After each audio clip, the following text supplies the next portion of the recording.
Martin a reçu son diagnostic en 2003.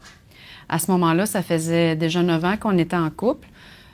Donc, on avait quand même surmonté des épreuves ensemble. Au début, j'ai même ressenti de la peur. Je me demandais, la première question qui m'est venue par la tête, c'est est-ce qu'on meurt de ça?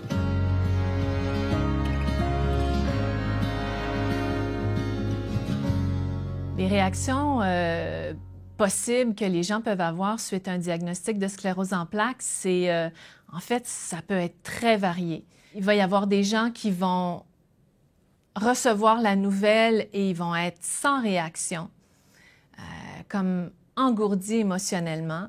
Et il y a d'autres personnes qui vont réagir beaucoup plus fort avec de la rage, de l'incompréhension, de l'incrédulité, dire ça peut pas m'arriver à moi, vous avez dû vous tromper, on va refaire d'autres tests. Donc, il peut y avoir du déni sur le coup. Évidemment, il peut y avoir énormément de tristesse, puis de sentiment d'injustice. Alors, tout ça peut arriver.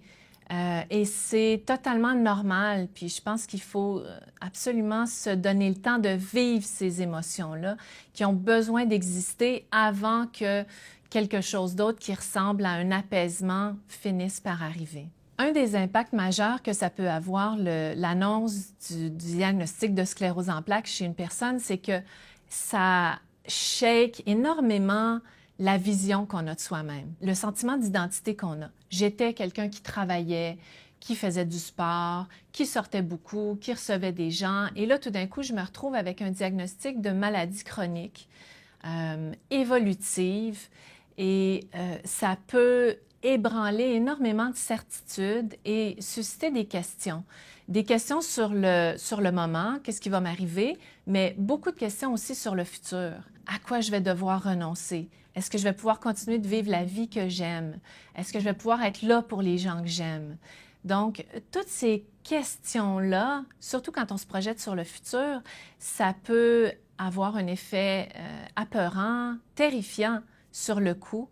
Et je dirais que dans un premier temps, c'est l'impact principal du diagnostic chez quelqu'un. Pour moi, c'était l'horreur qui s'en venait, c'était la fin. J'allais perdre toutes mes capacités, il me restait 10 ans de vie. C'était fini, là, parce que ce qu'il faut savoir, c'est que le père de ma mère avait la sclérose en plaques et je ne l'ai pas connu, mais j'avais entendu des histoires d'horreur de sa part. Lui, c'était allé très vite, il s'était ramassé en fauteuil roulant très, très rapidement, hospitalisé rapidement. Alors, moi, dans ma tête, c'était ça, la sclérose en plaques. En premier, j'ai offert à David, ben je comprends. Si tu veux pas vivre ça, je comprends, je te laisse aller. Puis après ça, on s'est parlé, il m'a dit non, non, non, on va vivre avec, je t'aime. Ça va faire partie de nos vies. Les réactions possibles que les gens peuvent avoir suite à un diagnostic de sclérose en plaques, en fait, ça peut être très varié. Ça peut partir d'un soulagement énorme si jamais la personne est en investigation, a des symptômes depuis longtemps. Enfin, on a trouvé qu'est-ce que c'est. Donc, ça peut être soulageant. Pour la majorité des personnes, cependant, ça va avoir l'effet d'un choc parce que c'est un diagnostic qui bouleverse beaucoup de choses sur la façon dont on entrevoit la vie.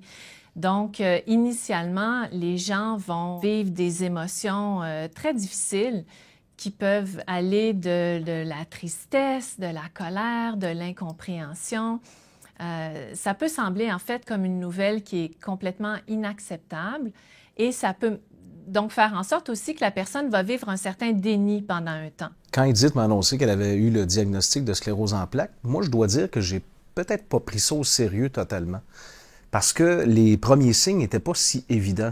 Je côtoyais, j'étais avec une fille que je fréquentais depuis un certain temps qui était en grande forme. On faisait des activités, on marchait, on jouait au golf, on faisait du cyclisme.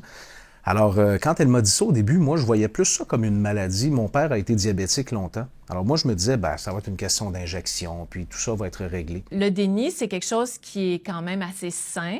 Quand ça s'étire pas trop dans le temps, ça aide la personne à se protéger de certaines émotions trop difficiles à vivre sur le moment.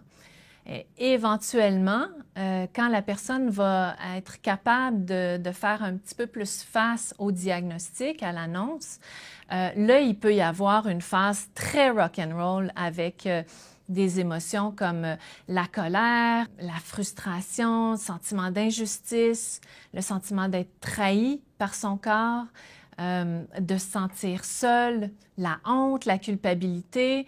Donc, tout ça, ça peut arriver là, dans les jours, les semaines qui suivent un diagnostic.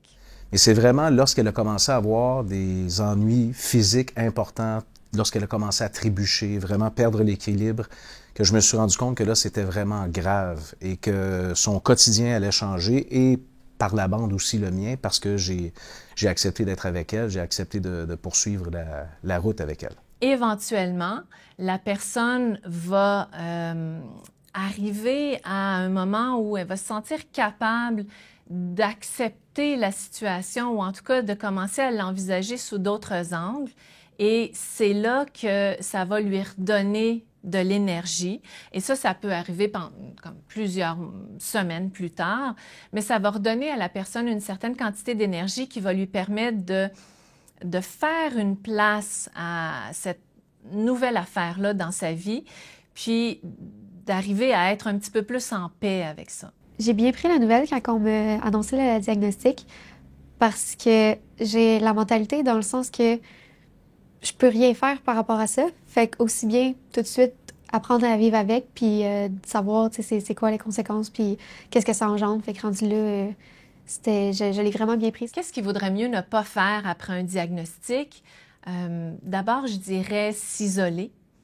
Bien entendu, les premiers temps, les premières heures, peut-être la personne va avoir envie d'aller en dessous de son lit, de se coucher sous ses couvertures, puis de pleurer énormément ou de s'isoler. Bon, au début, ça peut aller, mais pas pendant trop longtemps. Ça va être important de sortir de sa coquille et de trouver la façon d'en parler. Je pense qu'il est important de ne pas négliger sa santé mentale. Également, je dirais ne pas prendre à la légère les offres de traitement pour soigner la sclérose en plaques, pour prévenir des nouvelles poussées.